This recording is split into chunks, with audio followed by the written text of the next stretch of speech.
is Tyrone De Vera.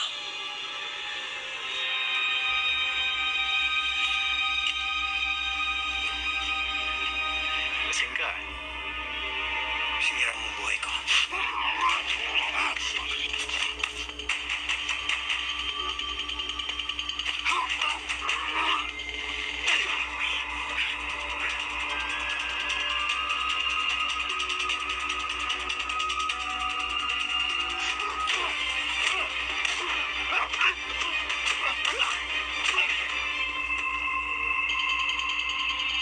Hindi mo dapat kamay pamilya ko.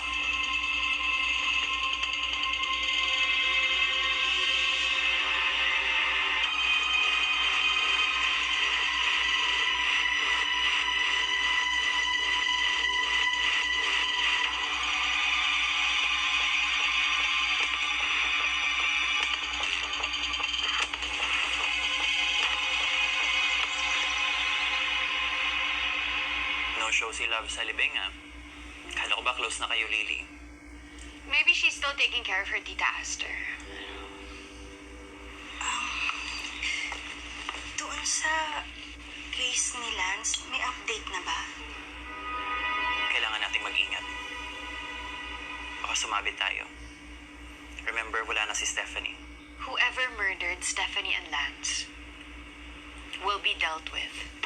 Don't worry about it. Dad is on top of it. I'm just curious, paano nadamay si Stephanie? Because if tungkol ito dun sa naudlot na delivery ng mga armas, nung tinarget ba si Lance, magkasama sila ni Stephanie? I'm sorry. Inamin ni Lance na meron nga silang relasyon dati. Dati pa yon, ngayon tapos na wala na. But still, magkasama sila ni Stephanie when they both... Whatever happened to Stephanie, she deserved it. Death to those who covet. Parusa yan sa lahat ng kabit. Speaking of mistresses, may nagparamdam na ba sa'yo ulit? Akala ko nung nagbalik si Tyrone, aatake si Jasmine, pero wala. Di ba nga hinahanap niya yung anak niya? Baka naman nakita na.